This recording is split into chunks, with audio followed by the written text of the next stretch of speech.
Welcome to the Three Takeaways podcast, which features short, memorable conversations with the world's best thinkers, business leaders, writers, politicians, scientists, and other newsmakers. Each episode ends with the three key takeaways that person has learned over their lives and their careers. And now your host and board member of schools at Harvard, Princeton, and Columbia, Lynn Tillman. Hi, everyone. It's Lynn Tillman. Welcome to another episode. Today, I'm delighted to be with Michael Clinton. Michael helped start several magazines, including the Oprah Magazine and Food Network Magazine, as President of Hearst Magazines. Today, he's going to give practical advice about creating the life you want. He's just written a book called Roar on how to do that at any age. Michael himself has created an extraordinarily rich and multi-layered life. He's an author, a photographer, a traveler. He's been to 124 countries, and he's run marathons on 7 continents. In addition, he's a pilot and part owner of a vineyard in Argentina. Welcome, Michael, and thanks so much for our conversation today. Lynn, so great to be with you, and thank you for the invitation. I'm excited to have this discussion. Me too. Michael, what does the acronym ROAR stand for, and what was the inspiration behind it? Well, the first R of ROAR is reimagine yourself before others do it for you. And I think there is this whole new group of people who I call the reimagineers, who are in this constant state of reimagining. Some of them start in their 20s, some of them start in their 30s, some of them don't start until they're in their 60s. But determining what is your favorite future and how you get there and the steps are really critical. O is own who you are, own where you came from. Own your numbers. I like to say your health numbers, your financial numbers, own your final number, which is we're all going to leave this earth someday, and are we prepared for it? We can talk about some of the practical things on that front. A is the action plan, and a chapter devoted to what I call life layering, which is a lifelong process I've used since my 30s to build a very diverse and excited life, as you just described it. And then R is reassess your relationships, because the people around you, your family, your friends, your colleagues are the ones who are going to ultimately be the facilitators to let you move and grow and expand into new ways. So the genesis of the idea really came from a lecture that I gave to my management team at Hearst Magazines when I wanted to leave them with some thoughts and wisdom about their professional and personal lives. And it kind of took on a life of its own, and it turned into a book and is now turning into a speaking circuit. And so I think that many people, especially coming out of the pandemic, are going through a lot of introspection as to what might be next for me in any part of their life. We're all in this collective rethink. And so I think this ROAR is really the manifesto. The timing is extraordinary. Michael, what does it mean when you say reimagine your favorite future? One of the things that a lot of people don't do is put in the work to decide what is it that they want. And a good example of that, I'll just go for a moment to people who are about to retire. And, you say to them, what are you going to do? And they say, well, I'll figure it out when I get there, which is the wrong answer. All of the 40 people who I interviewed all put in the time, a year plus, to think about what was it that they wanted to do. What did their favorite future mean to them? And it could be professional, it could be personal, it could be lifestyle, but they really put in the work to really self-identify the things that were important to them, and also what they were good at and what they weren't good at. And so you have to spend the brain power to really think about it. And I think that was a real important key in all the various interviews that I did. You say imagine yourself as a 90-year-old looking back, and did you live the life you wanted to? Can you elaborate on that? Yeah, I think if you're 30, it's probably hard to go to 90. So I always say, let's start by going to 50, because you're going to be on a life journey. But if you're 50 and you go to 90, here's the thing, Lynn. If you're 50 and you're healthy, based on life expectancies and projections, there's a good possibility that you could live to be 90. So what are you going to do with that incredible gift of time that our parents' generation and our grandparents' generation didn't have? And that is an enormous amount of time that we're going to be able to spend in productive things that are important to us. So if you go to 90 and you say, I'm going to write my own obituary, What do you want them to say about you? What contribution have you left? What lessons have you left? What things have you done for your community, your family, your world at large? And I think it's a good way to map out a plan based on the end game of 90. Pick a number as a good, long-lived life. Michael, you did so much research on this, on how to reimagine and actually live the life you want. You interviewed 90-year-olds. What did they wish that they had done differently? The thing that many people did, if they were a little later in life, is the number one thing that always comes out is, I wish I had been more true to myself. I wish I had made decisions about my life that were true to what I wanted to do versus what my parents wanted, my spouse wanted, my community wanted, my neighborhood wanted. A great example is a fellow I interviewed who his father said, I'll only pay for college if you study business. And he really wanted to be a social worker. And at 50, he sort of had a meltdown and said, I've spent 25 years as a businessman, a successful one, but he was totally unsatisfied. So he took some time off and he ended up going to Peru in one of his travels, and he did the ayahuasca ceremony, which you might be familiar with. It's a hallucinogenic drink that Peruvians do. And he said he had that drink and he looked across the pond and he saw his 16-year-old self. And he said, I'm so sorry that I abandoned you. And that was his sort of aha moment. He came back to New York, quit his job, and he started a nonprofit, and he works in the social justice, social work space. And he's now 7 years in. He said, I probably spent all my savings, but it doesn't matter. I absolutely love what I do every single day. So I think being true to yourself and what you really wanted to do is critical. And by the way, you can course correct at any time in your life. And if you're 50 or 60, you might in the past have said, well, I can't course correct now, but you're going to have this long life ahead of you, assuming you're healthy and you're in good physical shape. You can course correct at any time. So that was probably the big lesson. When is the best time for people to assess their life goals and direction? Is it an ongoing process or is it an intermittent one? How do you think about it? I think you start wherever you are right now, whenever you are. I think you can start that in your 20s, you can start it in your 50s, you can start it in your 70s if you haven't done it. And if you can start it younger and it becomes a lifelong process of constantly reimagining, that is a great tool and skill that will serve you well. My mother was an amazing woman. We lost her just before the pandemic. She was about to be 89. She had many iterations of her life. That at one point she was a nun. She was then in the Air Force. She then had 6 children with my father. She then decided at almost 50 to become a travel agent and learned that from the ground up. It was really her first job, really, of any meaning after raising children. She was a homemaker. She was a high school graduate. At 64, she decided she wanted a divorce from my father because she was going to live a different kind of life in her mind than what he wanted.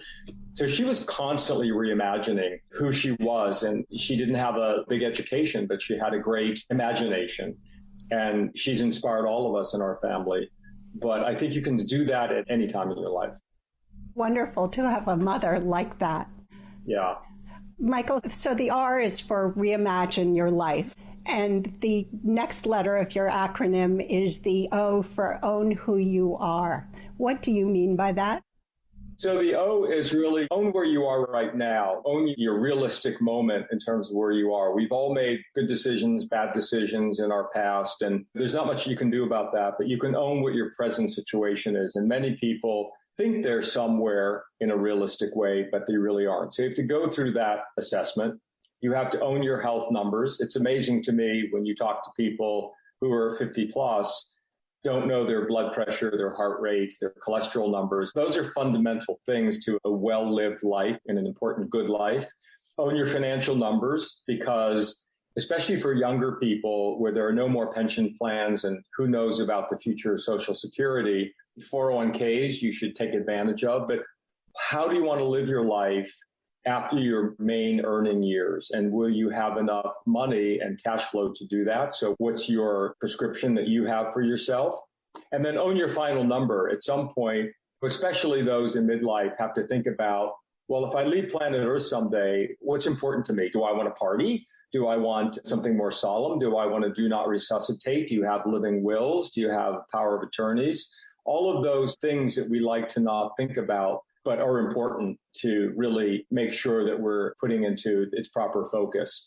So owning yourself and owning all the things about yourself are really critical, I think, in order to move forward. So R for reimagine yourself, reimagine your future. O for own where you are. Now for how to get there. A is for act. Can you tell us, how does someone get there? How do they drive an action-oriented approach so they actually can achieve the future that they are reimagining?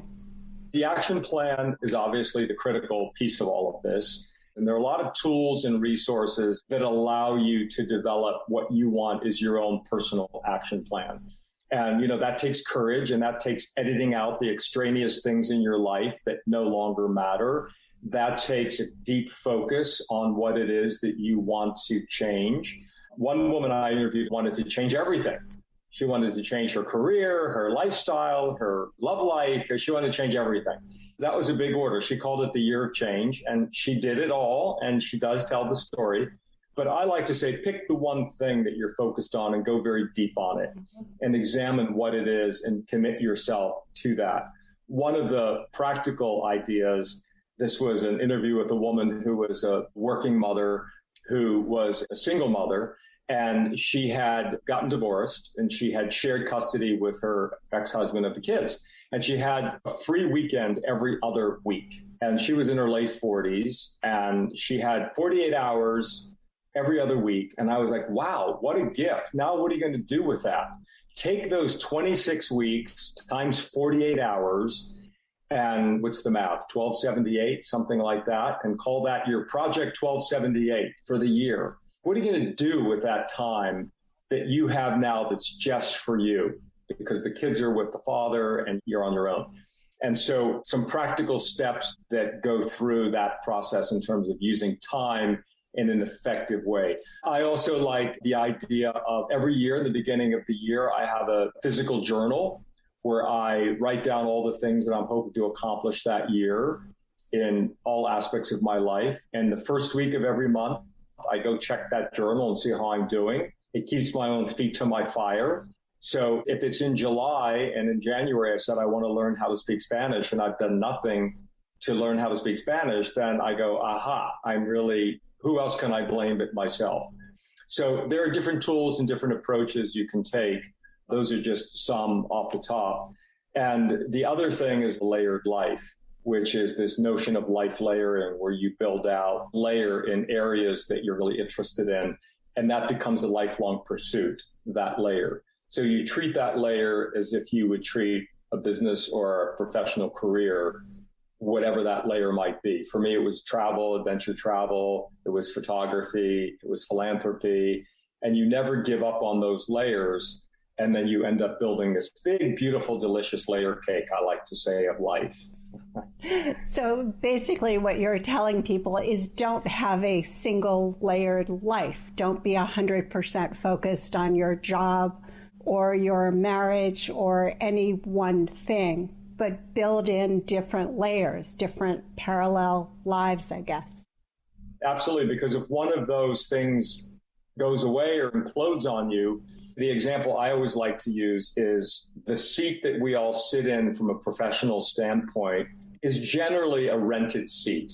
You're a person who is a hired hand, regardless if you're the CEO or you're an assistant, you are a hired help. And too many people have their identity wrapped around their professional seat. And when that seat goes away, they get lost.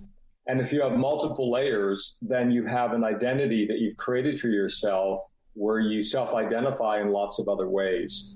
And I think that is a great way to build a rich life, because when I stepped out of my day-to-day seat as the president and publishing director of Hearst Magazines, I had a whole other self-definition that I had created. So that was a great professional experience. But now I was an author and a runner and a traveler and a pilot and a this and a that. And I was able to segue into a very different kind of life. And I think that's an important takeaway. Michael, I think you have one of the most richly layered lives of anybody I've ever met. I think you have at least 10 layers. And the key seems to be to spend time thinking about each layer and then slowly building it out. Is that right? What are the keys to building those layers? That's right. Let me use an example. It wasn't until my early 40s that I really started thinking about photography as a hobby and a layer. And so I started taking some classes in New York City at different institutions and started to learn photography and photographic techniques. But at the same time, I also studied the great photographers. I went to the photography auctions. I went to photography galleries. I ultimately got involved in the International Center of Photography, of which I'm on the board of trustees today. And so I really jumped in headfirst.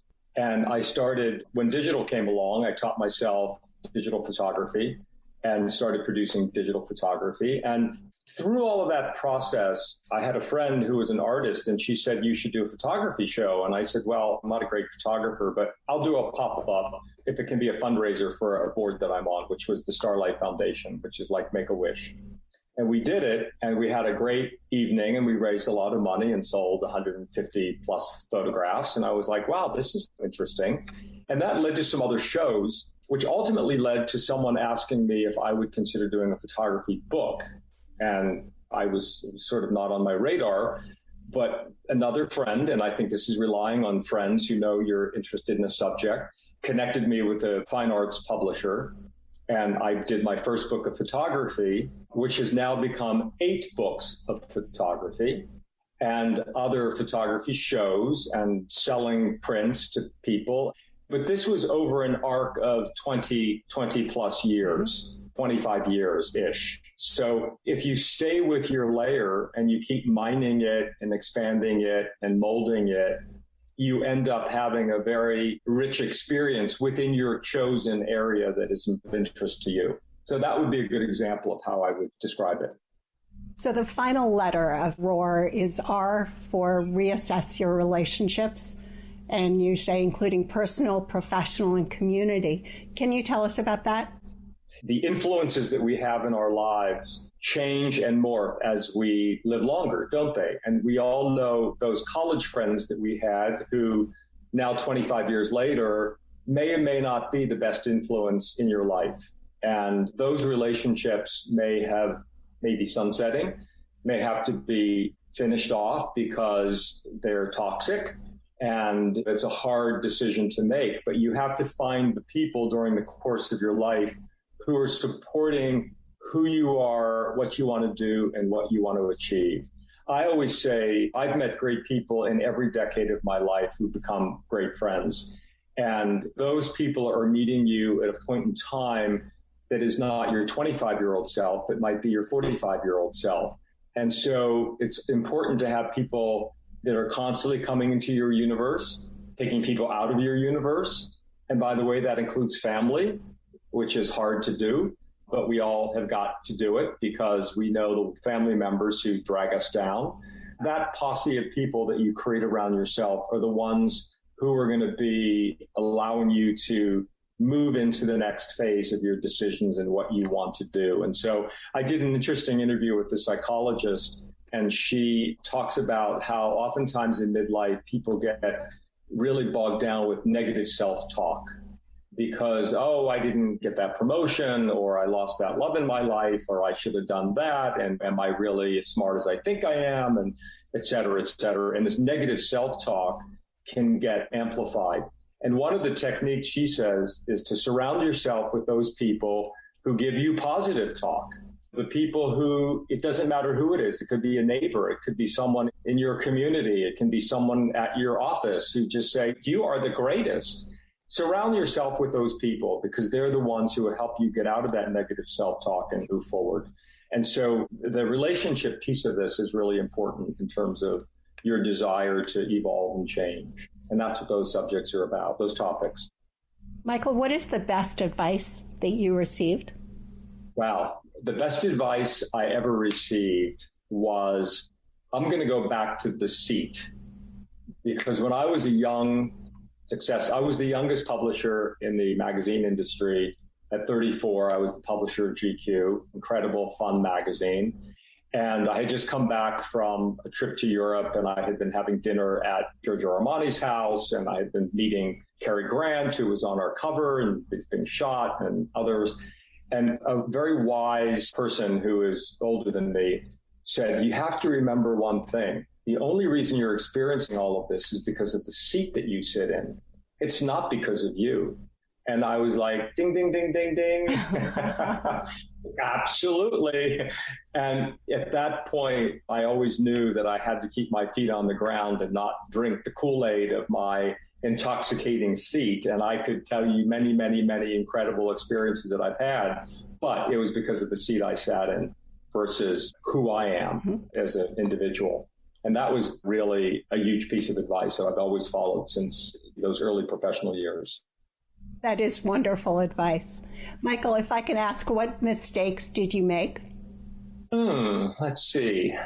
I'm a very thoughtful human being about decisions. And so when I make a decision, I really put in the time to think about it and not necessarily think about, was the decision right or wrong after I made it. So I'll give you an example of something that it's not quite a mistake, but when I was in my late 20s, I was offered the job of being the European advertising director for a company that I worked for at the time. And I would have to live in Paris and travel all over Europe. And you can imagine how that appealed to me just based on my own interests. And I was like, I think I was all of 29 years old. And I was like, but I was going to graduate school at night. I had a focus on wanting to become a publisher. And I knew that if I took that lifestyle choice, which is really what it would have been, there was no formalized path that in 2-3 years I would come back and become a publisher. It was sort of a side experience. And plus I would have to give up the graduate school program, et cetera. And I made a decision to turn it down. And at times in a wistful moment, I always say, I wonder what it would have been like to go live in Paris for a few years. So it wasn't a mistake per se, but it was a choice that led me to the life that I have. And who knows where that path would have taken me. So I would use that as an example. Michael, before I ask for your 3 takeaways, is there anything else you'd like to mention that you haven't already discussed? No, I think you're great, Lynn. I think we covered so much. I think you have the opportunity throughout your life to always engage and change your circumstances, whatever they are, if you put in the time and put in the thought process. And once again, I'll say these 40 stories really inspired me and inspired so many to say that it can be done, regardless of where you are, how old you are, what your circumstances are. There's always a way you can do it. And so I think that would be the message. That is a powerful message. What are the 3 takeaways you'd like to leave the audience with today? The 3 takeaways, I think the number 1 is always be true to your own North Star. Regardless, you can take a left turn and you can take a right turn. But at the end of it all, being true to oneself is really the North Star. And that's a very personal and individual decision. So stay with your North Star.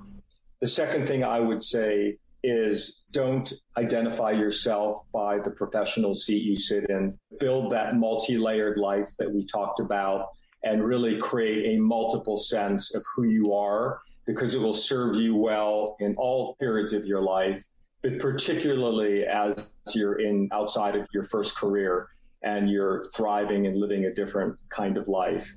And then the third thing I would say is own your life. Own all of the dimensions of your life and be your own captain of your own ship, and make sure that you're making the right decisions about your health, your financial well-being, and all of the things that are important for owning your own life. And so I really pulled out 3 things that are the core messages from Roar, the book. And I hope that your listeners and viewers will enjoy reading about all the stories that these 40 amazing individuals told us. Michael, thank you for our conversation today, and thank you for doing all of the work on Roar and the practical advice for people who want to reimagine their lives and live their life to the fullest. This has been great. Thanks, Lynn. I've really enjoyed it, and thank you for inviting me. If you enjoyed today's episode and would like to receive the show notes or get new fresh weekly episodes, be sure to sign up for our newsletter at 3takeaways.com or follow us on Instagram, Twitter, and Facebook. Note that 3takeaways.com is with the number 3. 3 is not spelled out. See you soon at 3takeaways.com.